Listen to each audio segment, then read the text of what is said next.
You are all set, Councilor Winslow. Thank you. So good morning, everyone. This is the Public Works and Facilities meeting, and we'll open the meeting for business. I'm Ben Winograd. We have on Councilor Mary Fay and Mayor Sherry Cantor, and I expect Carol Anderson to be joining us shortly. We'll start off. Our first item on the agenda is approval of the minutes. Motion that we approve that. Can I have a second, Ms. Fay? Yep.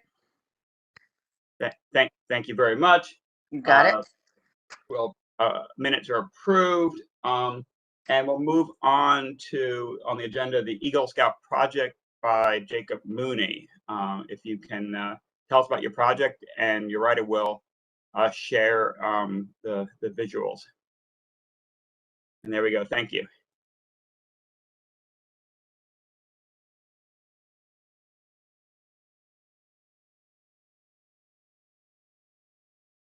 Jacob, you're on.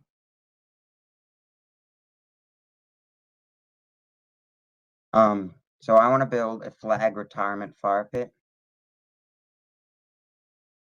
And I'm Jacob Mooney from Troop 146.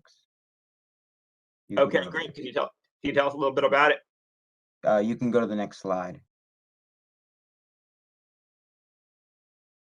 So this is a quote that I put up because it's, I don't know, it just represents American flags. Our flag does not fly because the wind moves it. It flies with the last breath of each soldier who died protecting it. Unknown. You can also move to the next slide now. So the project benefit is the American Legion Post Boy and Girl Scout troops, police and fire departments get flags to retire, and the city has no way to honor their retirement properly. Often organizations are doing this in backyards without proper fire marshal approval, like our troop did 2 years ago and last year. My project will allow WEHA, West Hartford residents, a place to honor used flags in a safe and controlled environment that the fire marshal, police department, and City Hall can help manage for years to come. Mr. John Phillips, Mr. Justin Andrews, Chief Riddick, and Chief Priest agreed to support this project.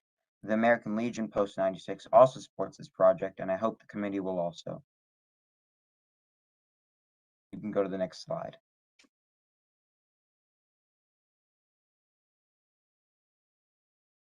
The location of the flag retirement fire pit. Mr. John Phillips has agreed to be the beneficiary of my project to ensure it is done right. The small pit will be built to the left, north of the memorial wall outside of the City Hall.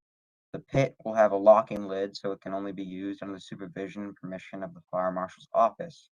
Chief Greg Priest and Deputy Fire Marshal Robert Grimaldi backed this project and offered me help. Mr. Phillips helped look at 4 locations, and this was the most suitable. It also allows 24/7 video surveillance. More could be done to beautify the area near the wall and pit as I complete my project. Mr. Phillips thinks my project will also make the wall look more meaningful. Mr. Grimaldi would keep the key to the locking lid and rules that I will write up per instructions from the police and fire chief. Project to be built early to mid-May 2022 for possible Memorial Day celebration, unveiling, or Flag Day. Request for funding. I'd like to ask the Department of Public Works Committee to help me fund this project. Mr. Phillips believes the costs are under $2,500 and much of the materials he can advise me on how to source from Public Works. Mr. Justin Andrews offered to be sure everything is built properly and safely to code. I will bring the workers to do the project and hope to lead the first official West Hartford flag retirement ceremony when the mayor, city manager, and fire marshal can attend and approve the date. Would you support me and help me set funds aside to help me complete my Eagle project? There's another slide. Thank you very much. Great presentation and very well put together PowerPoint. John, do you have anything you'd like to add? I see your, I think we don't have the chiefs here, but John, if you can. Yeah, no. Jacob approached us with his Eagle Scout Master, and we met with Justin, as he said in his slide, and it's a good project. It's I think it's worthy. Many communities have this in cooperation with their American Legions, so I think it's a good fit. Jacob's working hard on it, and we'll certainly be able to assist him with certainly in-kind services, helping him provide material from our surplus stones and gravel to help him build a pit and everything. So we're excited about helping him and Jacob as he continues his venture down his and successfully completing his Eagle Scout project. Great, thank you, Mr. Phillips. And Mr. Hart, do we have any needed action by this committee, or is it something that's more informative? Good morning, Matt Hart, Town Manager. Thank you for your question, Mr. Chairman. We could certainly move forward with the committee's blessing and endorsement. I don't know that you need an official vote in that regard, but just an expression of support from committee members if you were comfortable doing that. Absolutely. I mean, I will let councilors speak for themselves. I have no doubt that we'll have full support for this moving forward, and recommend that your office expedite this. But certainly, I'll give the floor to my colleagues if they'd like to comment. Yes, Mr. Winograd, this is Mary Fay. May I? Yes, please. Through you. Thank you very much. Jacob, thank you so much for taking on a project like this. I think in addition to providing a needed function, I look at this as a very much an educational opportunity. I have a lot of law enforcement and military folks in my family, so we were trained very early about the proper use of the American flag in terms of taking it down every evening and folding it respectfully and taking good care of it and having a special place for it. And as well as when it came time that the flag became tattered or worn or, no longer proper for flying, the disposal, I don't believe that most people know the proper disposal methods of a flag. You don't just throw it in the garbage or things like that. You treat it with the utmost respect. So I view this as an addition to a much needed service. I think it's a wonderful education opportunity for people to really realize what the flag represents, as well as how to take care of it. So I commend you for doing this. I think it's a fabulous project, and certainly will benefit not just the members of our employees of our town who get flags for retirement and so on, but also for just the general population. So thank you very much. My only question is, and I'm sure the $2,500 is something that we will be able to come up with in our budget. I know John is magical when it comes to finding money. But I was just wondering if you pursued any other funding avenues, and thank you so much for sponsoring this. I will support this wholeheartedly. Thank you, Mr. Phillips, if you'd like to respond on that. Well, I'll let Jacob respond for whatever for, that's part of his project. He's got to go out and source them, and we're just going to stand behind him, see where he comes up short. Like I said, we can supply gravel and that stuff. We've got, it's going to take wheelbarrow fulls. That's about it to establish this. His biggest cost factors will be in the brick and mortar stuff that he needs to purchase. And I know we previously met, he was working on sources, but I'll let Jacob speak of that further. Okay, Jacob, would you like to comment on that? Yes, I would. If you guys cannot do the full cost, the American Legion also offers me to pay the full cost as well. But that's a commercial. You have to remember that's a commercial cost, so it's going to cost probably less than $2,500, maybe $2,000 or $1,750 or less. All right, but you're not doing any other fundraising. It's the Legion, so it's sort of between the Legion and the town to sort of divvy it up. Correct. Oh, very good. All right, well, I'm sure we can make an arrangement. Okay. That'll work out fine. And Council Anderson, if you'd like to comment. Thank you, Chairman. Winograd, and good morning to everybody. And Jacob, thank you for your presentation, and I apologize for joining late.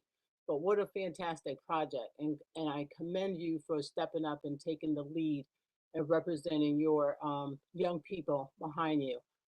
This is wonderful for the young folks that you represent and as well as the town. And I fully support this project because you are the future. And not only are you the future, but you are keeping in front of us how important this flag is to all of us. And as Councilwoman Fay just expressed, the respect of the flag and all what the flag represents. So just kudos and congratulations to you for having the courage to step up into making this an Eagle Scout project. And speaking as a former Girl Scout, I totally understand all what it represents and how the early beginnings mold and shape you into the adult that you'll soon become and the adult leader. So again, thank you and congratulations for doing this. And I will be supporting this as well. Thank you, Councilman Winograd. Thank you very much. Do any of the other council people on the line wish to comment?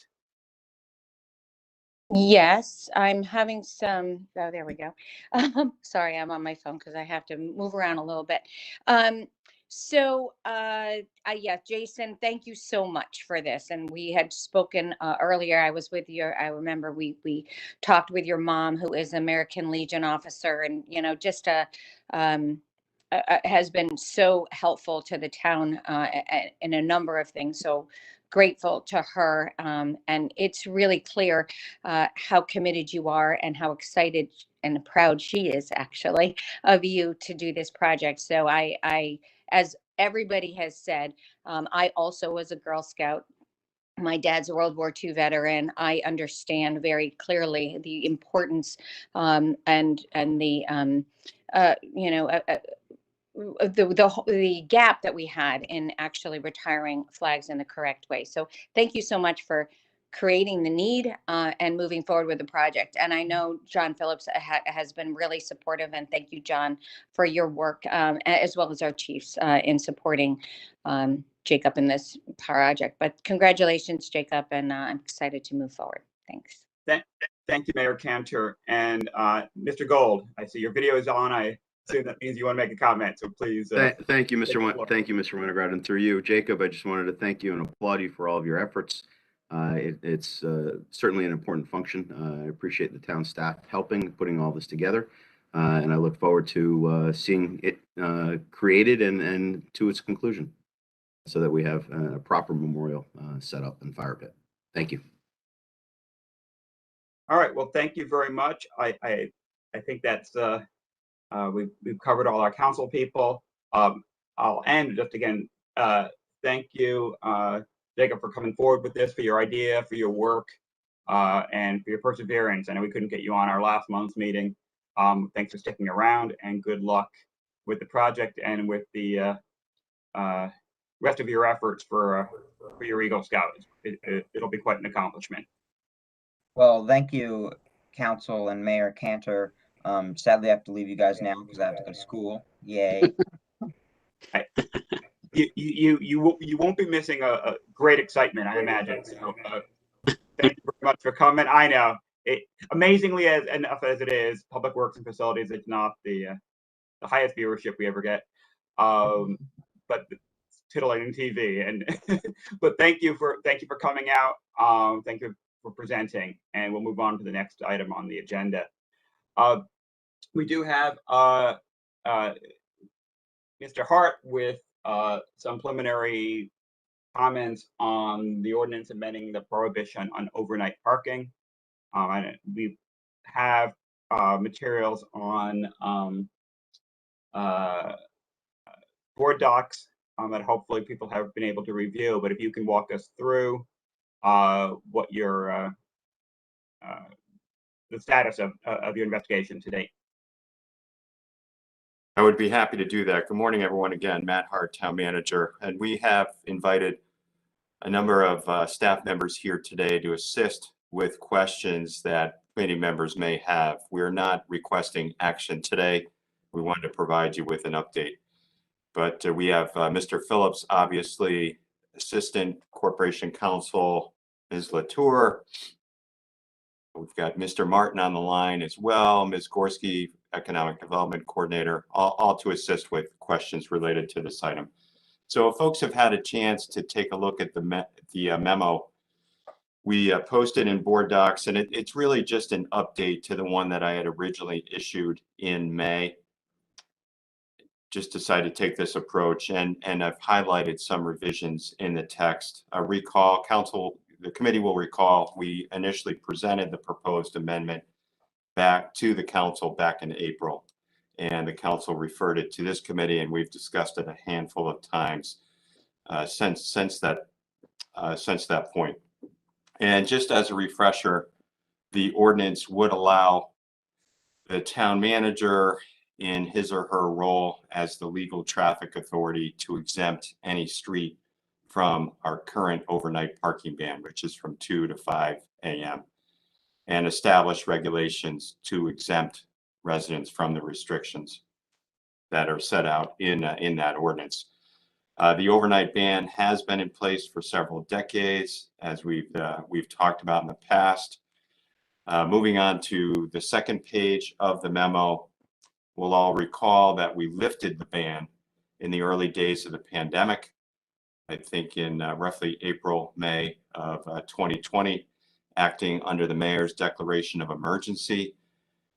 That suspension of the ban remains in place today. The ban is still suspended. And we've really received only a handful of complaints regarding it. Most of those complaints have concerned nuisance activity, increased litter, noise, etc. So we had presented some options to the committee back in May.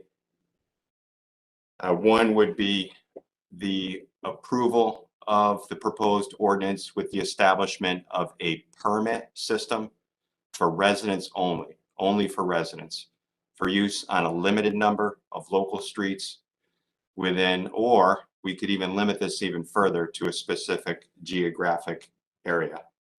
And the reason we had presented this would just be to provide homeowners and residents with more parking capacity.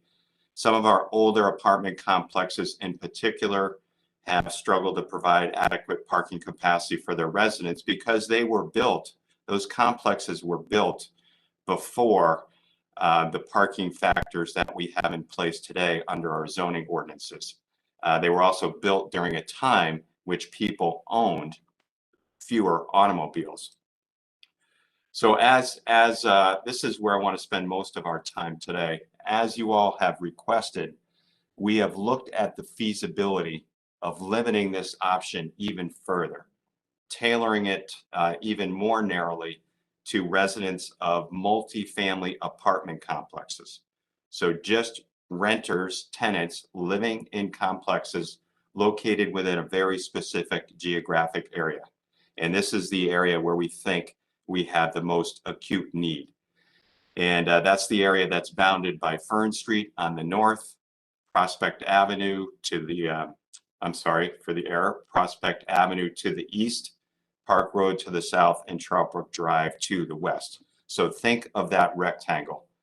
Again, this is the area where we think the residents have the most acute need. If you are interested in this option, we would limit the number of permits to 1 per household for residents living in multifamily housing of 5 or more units. We may need to limit it even further based on a showing of need, because there would be a bit of a deficit based on on-street capacity. If you are interested in this option, we would need to introduce a substitute amendment to the ordinance we originally introduced. And Attorney Latour has prepared a draft to that effect. And then lastly, another option two more options you would have. One would be to approve the original ordinance or amendment with fewer restrictions. We would not it would not be regulated by a parking permit system. If we were to pursue that option, though, we would have less ability to regulate the use. It could result in abandoned or inoperable vehicles located on our local streets. We could have increased nuisance complaints, et cetera. So we would be concerned about doing this without an overnight parking permit system. And then lastly, you could just leave the existing ban in place. Again, that's been in place for many decades now. But if you did that, we would not be able to address some of the parking capacity concerns that we have, particularly in that geographic area that I highlighted. So our recommendation at this point is that you take a look at these options over your next few meetings and try to identify a course of action by the end of the calendar year, if possible, if not early this winter. So let me pause there and see if you have questions that my colleagues and I can answer. Again, we've got a host of staff on the line today that can assist with that. Thank you. Thank you, Mr. Hart. One question, I live in that district. Not sure if anybody else does, but on council, but I could be skipping somebody. One question just on the concern about limiting the number per household. So is your assumption that, how is that calculation made? Are you counting up sort of all, I mean, it's a pretty big district. Are you counting up all the potential on-street parking? Are you looking at ones only near the apartments? It seems like a pretty, you're trying to do a precise calculation for something that probably is less precise. I mean, some households might want more than one, others don't need it at all. I'm just trying to dig down as to where the concern is and how you kind of came up with the limitation. Matt Hart, Town Manager, would be happy to address that. And we've got Mr. Martin on the line as well. So our engineering and planning division staff conducted an analysis. The study area that we're talking about contains approximately 47 eligible properties. That's a higher number than I thought, with a total of 965 dwelling units. So if we were to apply today's standard, which is 1.5 parking spaces per unit to those properties, there's a net deficit of 683 on-site parking spaces within that study area. So if we were to apply the standard I talked about of allowing each of those units one parking space on street, we would have a deficit of 207 on-site spaces. And if we were to take that analysis even a step further, based on an analysis of what's available on street within close proximity to those apartment complexes, the on-street deficit is a little bit higher. It's 294 spaces. So I guess the main point here is if we wanted to give all 47 eligible properties, all the units within those properties, one additional parking space, and just allow them to park within that specific geographic area, we would have a deficit of close to 300 spaces. Mr. Martin, did I get that right? Anything you want to elaborate on? No, that was correct. The only thing I would say is the close proximity, I believe, was a half mile, just to give a reasonable distance for people to walk.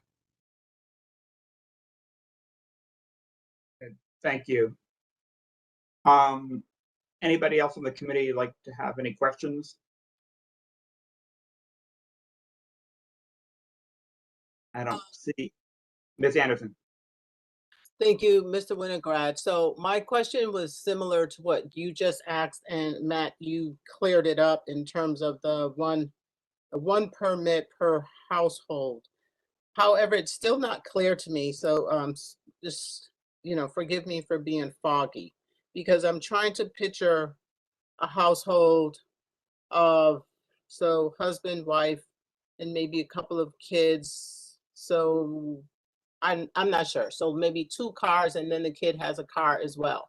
So with what you just described with the one permit, and let's say that there isn't any on-site parking. So how would that work? So one of those, what, 4 would be able to park on the street with a permit, and then the others would have to find paid parking somewhere in town? Is that how it works? Or did I miss it completely? No, not at all, Counselor. Matt Hart, Town Manager. So we're talking about 2 options here. The one we presented this spring would be that we would allow residents in single-family homes and multifamily homes, we would allow them to park on street with a permit. And at that point in time, we were contemplating, 1 permit per household. What we're talking about today is limiting that further to people who only live in apartment complexes within a specific geographic area, which is the eastern portion of our town along Farmington Avenue. And the reason we're recommending that is because those apartment complexes were built before today's zoning standards were in effect. And they just did not build sufficient parking capacity to meet today's demand. They were also built in decades, the late 19th century, early 20th century, when automobile usage and ownership was much less than it is now. So, what we're presenting you today is a very limited permit just for people living in apartment complexes within that specific area. And perhaps Ms. Gorski could talk a little bit about, because she's the one who has the strongest line of communication with the apartment owners, and maybe she can talk a little bit about the demand and the questions she's received over the years. And for some of these complexes, it's pretty urgent, because what they do now in order to meet demand is either they or their tenants lease spaces at area restaurants, churches, etc. And some of those leases are due to expire, and their tenants are scrambling to find parking spaces. So through you, Councilor Winograd, would ask Ms. Gorski to comment a little bit. Yes, thank you, Ms. Gorski. Good morning, Kristen Gorski, Economic Development Coordinator. Thank you, Town Manager. And so, exactly what Matt said, some of the communications that we have had with several of the apartment building owners, especially along Farmington Avenue, is that, due to the date when those apartment complexes were constructed, some of those properties either have very limited number of parking spaces on site, or in some instances, 0 parking spaces on site. And so those particular apartment complexes have heavily relied on off-site parking agreements for decades. And so, as we're seeing some progression, especially with some of the more recent consolidation of religious facilities, some of that parking is now going away. So some of those parking agreements are not able to be renewed due to the fact that there's higher demand on some of these previously used offsite parking agreements and parking lots that are along that corridor. Now, the major concern that has been vocalized is that as some of these agreements are lapsing, and as certain property owners are not able to provide any on-site parking, that they have a major concern that long-term it will decrease the viability of their actual properties, and they'll have an inability to actually lease out or rent out the tenant spaces, or that tenants may leave and vacate for other newer properties that might have parking on site. So, definitely a major concern, and exactly what the town manager had mentioned in terms of the date of these facilities. One of the property owners, very interesting enough, due to the time when that property was built, and his family has had this property for decades and decades, he had referenced that his understanding was the property was built back when there was a trolley line that went down Farmington Avenue. So not even just predating some of or having outdated parking based on our ordinances or codes, but and the ability to or the common knowledge of using fewer vehicles, but people literally did not use vehicles at the time that this was built. So, you know, now that we're in this automotive focused environment today, it's very, very limiting the fact that they don't have any parking on site. So I hope that that helps to answer some questions. I'm happy to give any further clarification. Thank you. And Ms. Gorski, I do see a hand from Lee Gold. Councilor Gold, if you'd like to ask a question. Thank you, Mr. Winograd, and through you. I do echo the concerns and the comments that Ms. Gorski has stated. I do have clients and friends also that own up and down Farmington Avenue, these apartment buildings. Some have gone so far as to find an ability to almost pave or create a vacant lot for additional parking. I know the change in ownership of certain commercial structures, such as the Butterfly, has caused changing in how people can park in terms of the rental spaces. Additionally, as the town very ably was able to create outside dining, that actually encroached onto some of the parking lots up and down Farmington Avenue in that area. So that certainly intruded on the ability for off-street parking as well. A question I had, and I just wanted maybe just a clarification. Are we speaking specifically about multi-unit apartment buildings as opposed to the 2 and 3 family homes that also are in this area? And maybe that's directed at Mr. Hart. And the other question I had is maybe something for discussion is, while we're limiting it to one permit, is there an ability for some revenue here that we could allow additional permits for purchase for people in this area? Maybe that should be something that we can discuss and identify whether or not that is a viable option to address people who have the need for more than just one spot. Thank you, Councilor Lee. Mr. Hart, would you like to respond? Yes, Matt Hart, Town Manager. Thank you for your questions, Councilor Gold. So what the option that we presented today would just be limited to apartment complexes of 5 or more units. Would not include condominiums. And to your point, yes, there are 2 families and 3 families with the need as well. Our concern is capacity.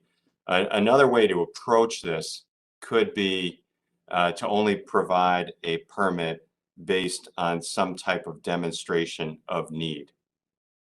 That obviously would increase the administrative burden, and we would need to take some steps to ascertain and verify the need. And then with respect to the revenue option, I think that's something the committee could consider. But if you were to go that route, I think you would need to choose a larger geographic area, because as we talked about, the rectangle we have outlined really wouldn't even have sufficient capacity to provide one space for all of those larger apartment complexes, one space per unit. Thank you. I see Ms. Gorski would like to comment on that. Kristen Gorski, Economic Development Coordinator. Yeah, I also just wanted to piggyback and say that in terms of your question, Councilor Gold, we defined multifamily as 5+ units, because of the concern of demand exceeding supply, as well as 2 and 3 families typically do have sufficient parking on site, based on the research. And how we picked the multifamily definition of 5+ units, it's based on our assessor and how they would qualify a multifamily home. Thank you, Ms. Gorski. And one clarification from Mr. Hart. You mentioned condos. Is there a distinction between I mean, from the outside, you can't really tell whether apartments or condos, and even if they're condos, how they're rented out. You mentioned that are condos excluded from this proposal? Matt Hart, town manager. Yes, the option we're putting forward today would be rental units only, again, based on our understanding of where we have the most acute need. Perhaps Ms. Gorski or Mr. Martin could elaborate a little.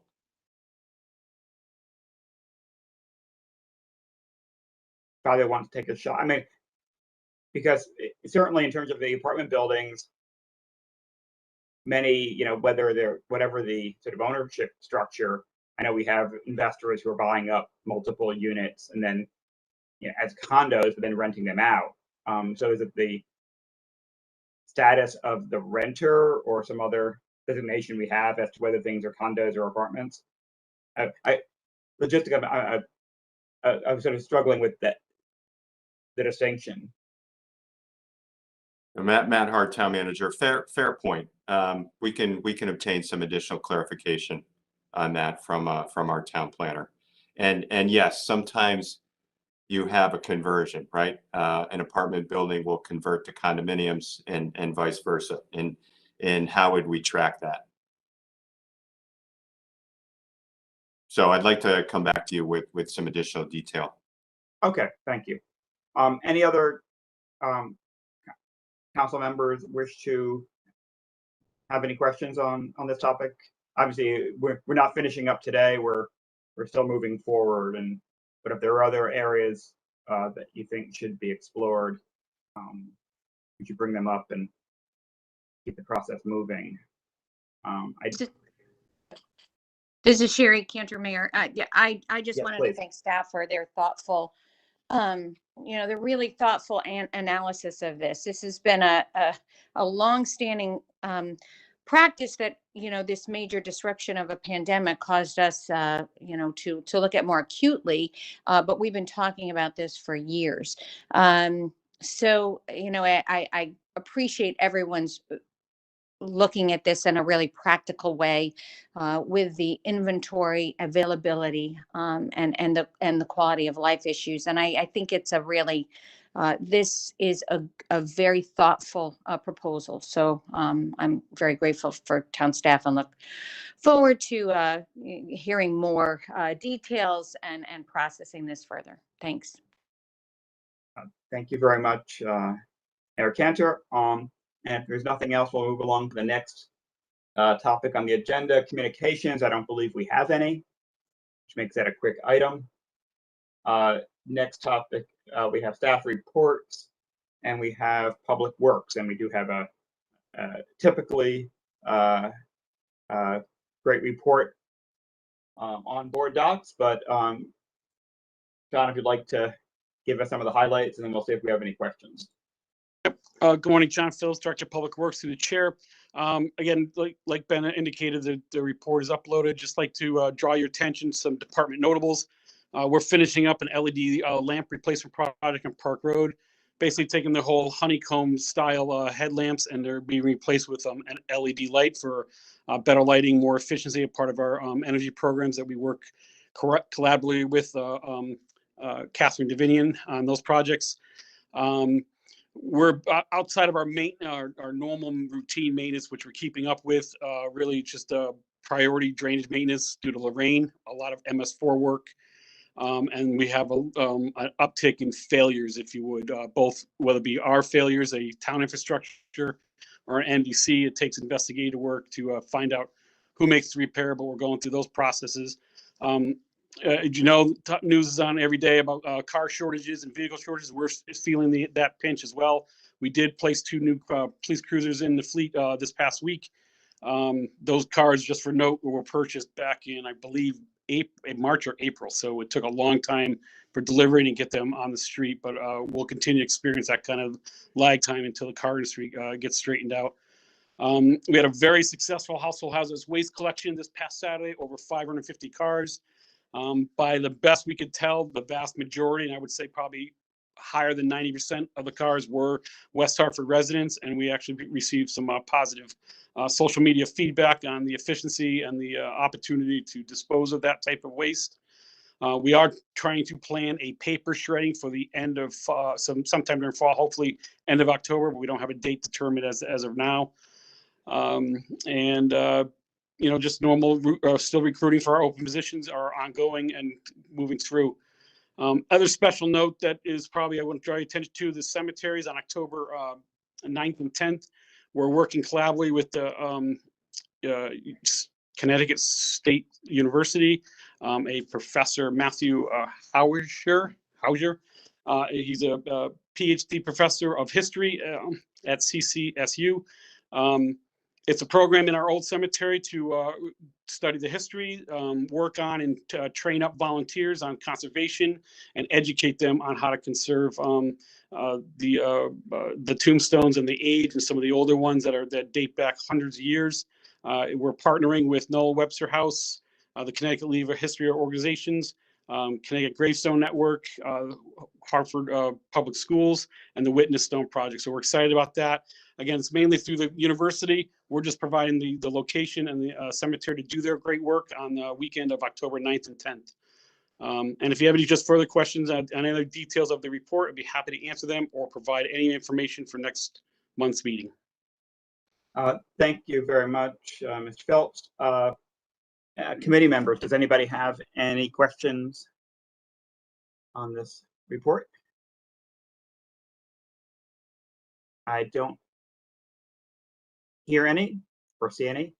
I do have a couple. John, I noted this morning that maybe I'll get more attention that blog post, somebody, McEnroe, complaining about plastic bags in recycling bins. We keep on with the refrain, and we keep on seeing them. Can you give a little report on how we're doing with recycling efforts at the bins and Yep. trash in general? Obviously, that's the rule for recycling in general is don't bag your recyclables. Don't put them in paper bag or plastics. Plastic being the worst of the paper bags, because paper bags will open up and stuff will fall out, hopefully. But plastic bags tend to get tied in, and that material gets locked in there. And again, that's problematic for how the material gets separated. The machine, the technology that receives the material when we dispose of recyclables needs it really in loose form to go down the conveyor belts, in some cases hand-picked, or using certain optic machines, and things that are bagged is it's not efficient for the system. So you're right, we do still see it. Again, information's out there. We've got a great resource. Catherine runs is fantastic at education and resource for our recycling. We know we're making progress because we see that in our contamination rate. We average under 10% because we get reports from our materials that we send to the plant. So overall, we're always under that 10% contamination rate that gets sent to the plant, which is probably one of the better ones in the region. We're very proud of that. And we've seen that number tick down since Catherine's work has established herself, both on social media, on our web pages. And what we like to do, which we talked about before this committee, is it's probably the most effective if we make one-on-one contact. Outside of what we can broadcast out on social media, it's real important for us when we get phone calls or emails to us. We try to drill in directly with those individuals to educate one-on-one, because we think that word of mouth will spread amongst their neighbors and friends. But we're doing well. The recycling markets are on a sort of a rebound right now. There's a deficiency in paper pulp. So we're seeing good returns as a commodity, and which helps out our disposal fees. And we're just going to continue to educate, teach, and education is repetition. Repetition is going to be the education for this. And to give you one more advertisement, you commented on the paper shredding event, which obviously is important for security reasons, but also shredding can't go into the recycling, and that's one of the. I remember being shocked when I learned it, but then it all made sense. That we actually want whole paper, not shredded paper. Really messed up the machines as well. So the shredding event has two purposes, again, for your own protection, but also you can't do it at home and recycle. So That is correct. Thank you, Ben. all right. If nothing else for John, I think Mr. Palmer, you were not supposed to be here today. We didn't have you on the agenda, but do you have anything you want to? You don't need to give a full report because somehow you're missing vacation for this. But Yeah, if you want to give a report, feel free. Yeah, thank you. I was supposed to be off, but things changed. So anyhow, I really don't have anything to report. Buildings are in good condition operationally. We're preparing for heating season, so that will be coming next month. So we're in that mode and just winding down our stuff. So everything's in good condition. If anybody has any questions, I'd be happy to take them. So. Thank you, Mr. Palmer. I don't see any hands or questions, text or message. And just finally, Mr. Hart, do you have anything else to add before we adjourn?